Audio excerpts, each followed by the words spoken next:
Good morning, future Grand Marshal. Good morning. Good morning, William. Thank you for having us How again. are you? I'm delightful. Jeffrey, Andrew, good morning. Thank you for having us. Wearing green, I see. I am, Yeah. because St. Patty's Day. And also, I brought a little guest with me. She was also a little bit of an Irish girl. Oh. Her last name is Sullivan, and she has relatives here in the area as well. Eileen Sullivan Hopsicker, is that correct? That's correct. Good morning. Good morning. So, is he being well behaved here? Oh, yes. Very I'm much. putting on my best facade. Apparently, you're faking it well. Thank you very much. Good. Thank you. Because You're she's making me- here. You're making me blush. Yeah. Eileen, you've written a book, and it really is centered around. Are you from here, by the way? Oh, yes. You are? Yes. Okay. It's born and bred. centered around Utica. Yes, it is. It actually kind of fell into my lap. I don't think anybody had ever heard the story. I mean, it's 140 years ago, and it had died, the story, eventually. Yeah. So I was at the Historical Society in Oriskany Falls, and a woman brought in an 1872 newspaper. And I was jokingly, what's the news in 1872? Right, right, And I opened it up, and there was this brief description of Josephine McCarty, and that she had recently been charged with murder down in Utica. And it was just background on her. It didn't give you the date of the crime or anything involved with the crime, just her background. But I was just, somehow my curiosity really piqued. Yeah, and yeah. I thought, well, from this description, what happened to this lovely young woman that she's ended up being charged with murder? Of course, I should have known that there would be a man. Right. There has to be, right? But anyway, I just wanted to know more. And so I thought, another odd thing that happened with this story is that it seemed like whatever I touched involving the story then disappeared. So this newspaper that had been brought in, the woman was very concerned about how we were going to store it and everything. I opened the drawer and I showed her, and it's on the lay flat and everything, and was fine. When I went back 2 days later, it was gone. And so then I thought, well, we've got the whole collection of the Oriskany Falls Daily News here in the historic side. I'll just pick that up. I went up, and they were all stacked according to year, and that year was missing. Wow, that is really, you just giving me chills. That's kind of weird. Yes. So then I thought, well, okay, I'm going down to the County Historical Society, and now I'll pick everything up. Yeah.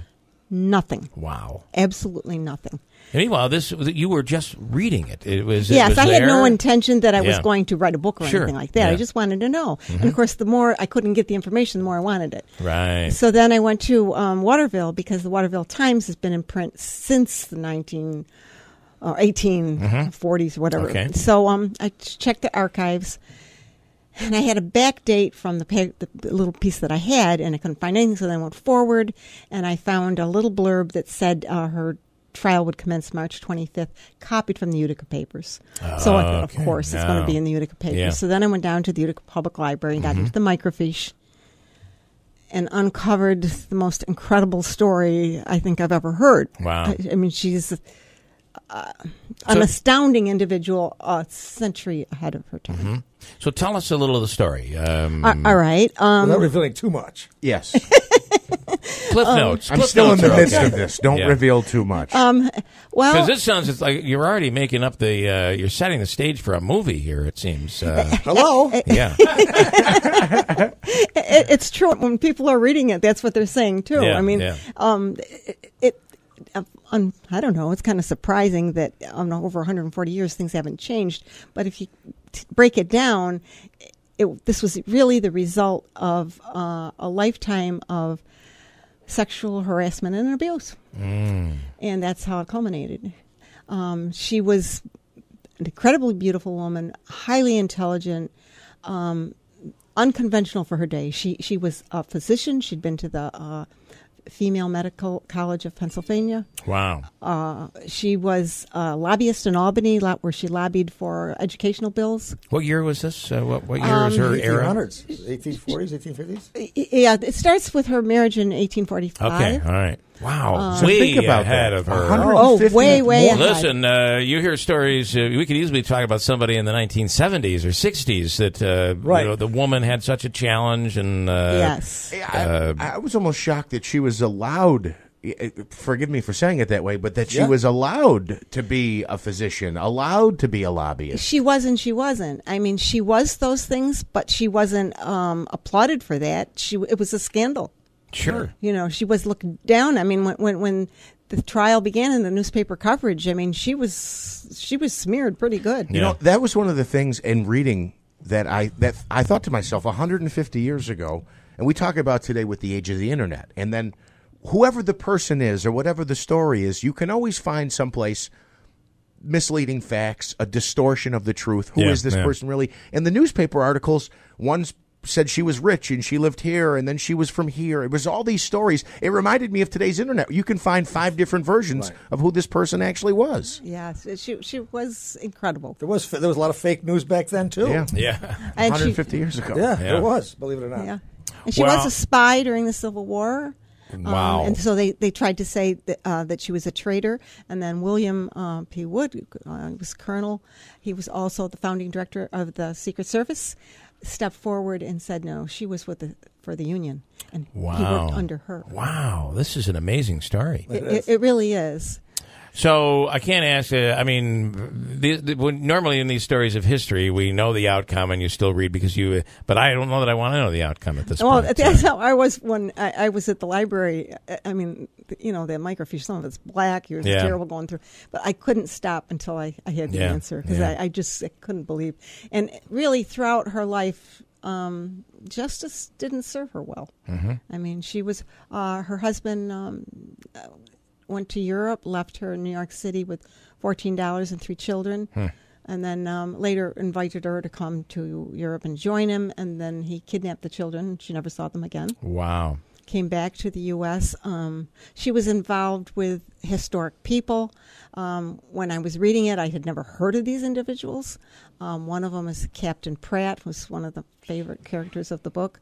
And I found that he was not just a captain, he was famous captain, and that there is a museum in Connecticut, the Pratt Museum. His portrait stands there, and when he died, he never married, and he left $100,000 to the city of Essex to build a school.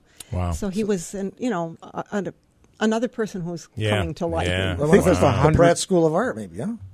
Yeah, absolutely could be connected. I guess there are a lot of names. Not to interrupt you, but there are a lot of names in this book that are still associated with Utica. Yeah. Relatives in your ancestry. So it's fascinating. I just wondered too, $14 in the 1850s. What was that in today's money? And $100,000 in the 1870s. What was today's money? 14 wasn't. It was not when you're gone 2 years. Sure. And so she came back. They were living in New York City, so she took the children and came back to Oriskany Falls, and that's where she stayed on the farm with her mother until he called for her to join him. Wow. The book is entitled "The Balance of Justice." And it's the story of the Utica Streetcar Murder. But it's truly the story of Josephine McCarty. Yeah. And it's very interesting how this story and how if everything is set for this to really take off based on the current Me Too movement, the current movement that's going on throughout the country right now. That's true. It's true. I mean, it's the perfect timing for it. And maybe that's... Paul's seeing cha-ching. Oh, no, I'm not. I'm for her. I know you are. It's a great story. Yeah. And I knew nothing about it until I spoke with her on the phone.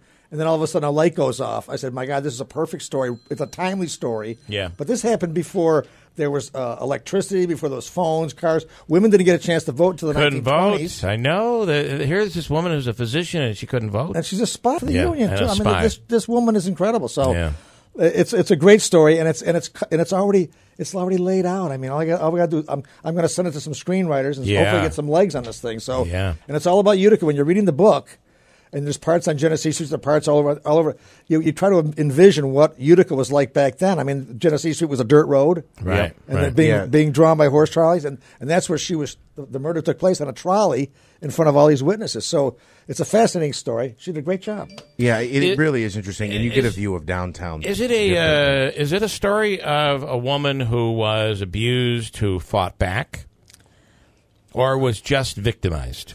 I would say just good victimized. question. She worked her way through life. I mean, she didn't want to be dependent on anybody.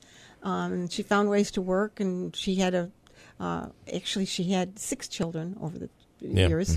3 of them out of wedlock, which... Back in those days. Oh, that was really a black eye. Yeah. And yet she took care of him and everything up until this shooting, and that was... You seem like you have, through all of this, you have made an emotional connection to this woman. Well, I like her. Yeah, yeah. I mean, the courage and she was witty and charming. There was everything about her that would, be attractive. And the article that I found, the original one on her background, that's what the woman wrote. She said she was always just charming, and she was the center of attention. Yeah, and she was, yeah. And so you can't, I think, help but like her. Right. I mean, maybe not what she's doing, but yeah. On the other hand, it took an awful lot of courage to be. Imagine if she were plopped into today.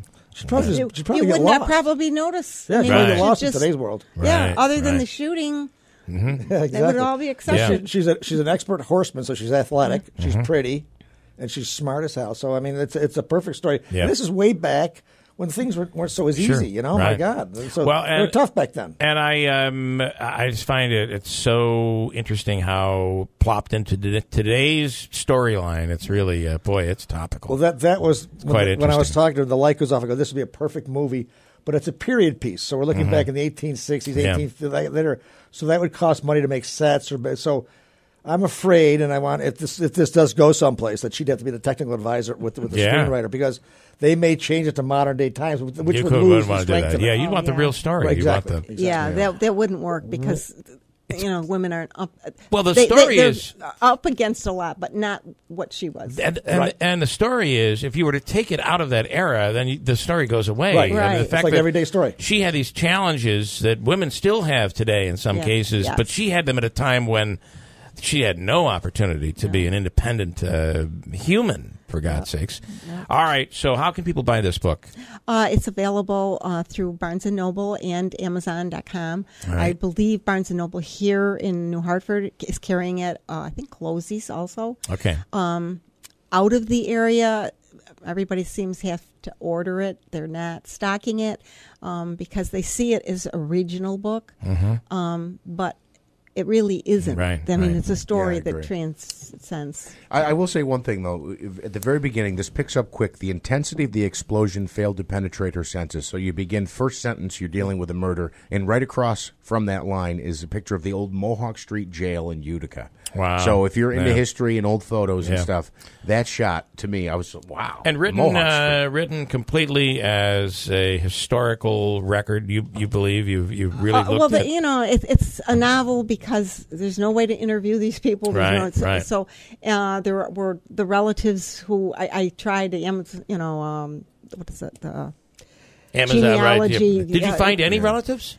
I did. I did. Doolittle. I found a Oh Doolittle. yes, he's the judge. So Okay. yes, and that's all real. But for the ones that I could not find any information, You had to add a little bit. I had to create yeah. them. All right. Well, that's awesome. Yeah. So it's based on a true story. Yes, most of it's true. Yeah. But like I say, her father's relatives that she went to, I don't know who they were. Right, all right. She Great went to story, teach though. in Catskill. There was a famous resort on the top of the Catskill Mountain. It was world renowned. Mm-hmm. I don't know that she went up there, but I would think, being the Sure. inquisitive person she was, Yeah. that she would have made a trip up there. Yeah. So I included it and things like that. All right.